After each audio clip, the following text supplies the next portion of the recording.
in the 2K17 commercial, the teaser, the awesome teaser of you breaking out of the cave and the troopers leading you out into the back of the car, in the reflection of the window, we did see a little Suplex City sign. What was all that about? I would be remiss if I was not here as part of this and I didn't promote the fact that I kicked his ass back then and he wants to kick mine now, right? And this gives the people the opportunity to see that happen.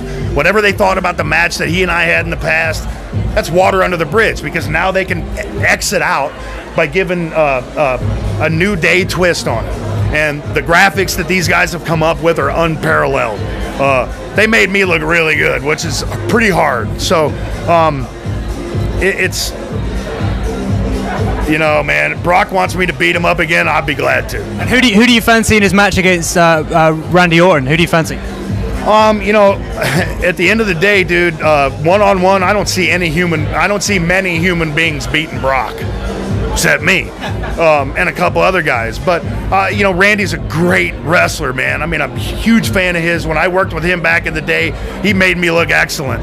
And he's a true consummate professional, big fan of what he does, and he's always got the ability to beat Brock. I mean, if there are a couple people out there who can steal one from him, I think he could definitely do it. He's got the lineage, he's got it in his blood, and he works his ass off. Bill, so many WWE superstars and pro wrestlers across the globe are making a transition into MMA, mixed martial arts, and UFC particularly. If you had the chance to do that in the heyday of your career, would have you made that move? I would have done it in a heartbeat, way before I would have done the WWE, if the money was viable. The money was not viable then, and the reality is I retired from the NFL with a torn pelvis with a torn abdomen off of my pelvis.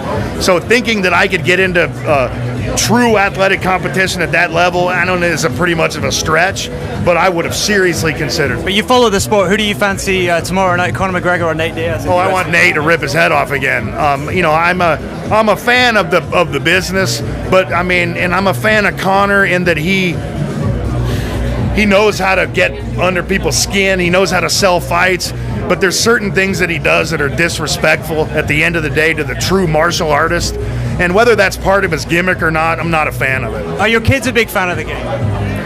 My boy, of WWE 2K17? Yeah, no question. Loves it. Can't wait till October the 11th to come out and show me beating everybody else up. If you could go toe-to-toe with anyone on the SummerSlam card this weekend, who would it be? Oh, Brock. Oh, no, actually, is Seth Rollins in it? Because he opened his little CrossFit mouth this morning about me, and I don't know that little guy. And, you know, I'd like to introduce him to this, because if I think about it correctly, it's probably the size of his face. So, yeah, he'd be the guy I'd go after. I'd take Brock next. Thank you very much, everybody. Thank you very much. My pleasure, gentlemen. Thank you.